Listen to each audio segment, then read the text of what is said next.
ముఖ్యమంత్రి గారు నిజంగానే మాట మీద నిలబడేటువంటి వ్యక్తి అయితే ఇవాళ తెలంగాణ అసెంబ్లీని అవమానపరిచిండు అంటా ఉన్నాం. సినిమా ఇండస్ట్రీ గురించి కాదు ఇక్కడ మాట ముచ్చట. ఈ ముఖ్యమంత్రి గారికి మాట మీద నిలబడేటువంటి తత్వం లేదు అని తేలిపోయింది. నిండు అసెంబ్లీలో మీ ముఖ్యమంత్రి గారు ప్రగల్భాలు పలికిండు. ఇవాళ మీ ముఖ్యమంత్రి గారు అసెంబ్లీని అగౌరవపరిచిండు.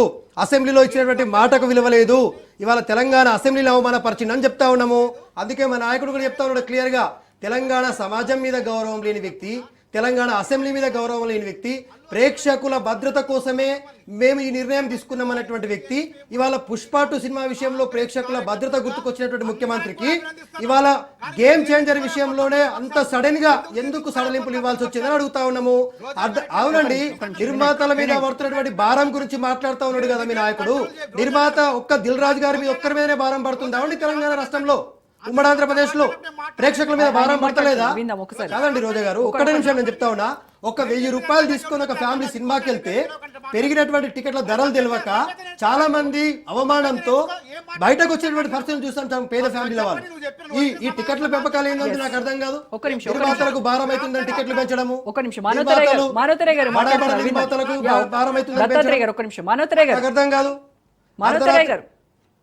అర్ధరాత్రి 1 గంట తర్వాత పర్మిషన్లు ఉన్నాయి అన్నారు. ఇవాళ అర్ధరాత్రి 1 గంట తర్వాత పర్మిషన్లు ఎందుకు ఇస్తున్నారండి మీరు? సభ్యతగా ఉండండి డిబేట్ లో.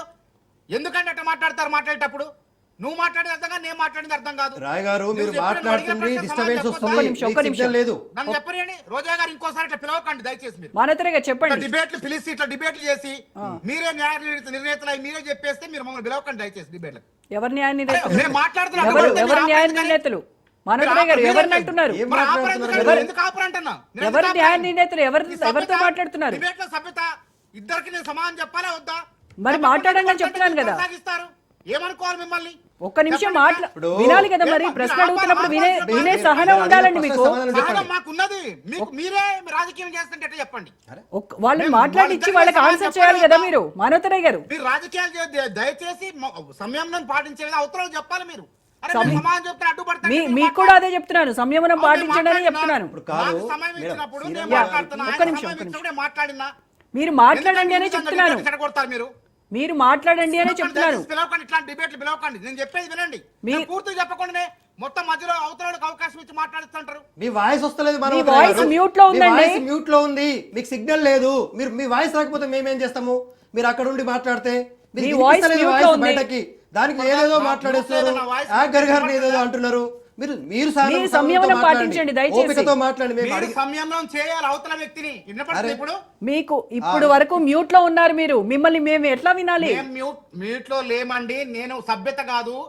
మీరు చర్చ మాట్లాడాల్సింది వ్యాఖ్యాత. మీరు ఇప్పుడు నాకేం క్లాస్ స్పీక్ అక్కర్లేదు మానవతరాయ్ గారు. ఇప్పుడు నేను మీ దగ్గర క్లాస్ నేర్చుకోవడానికి రెడీగా లేను. మీరు నేర్చుకోమని అంటలేదు.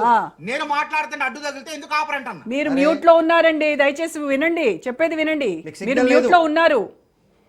మ్యూట్ లేదు ఇందాకండి, ఇప్పుడు కాదు, ఇప్పుడు మాట్లాడండి.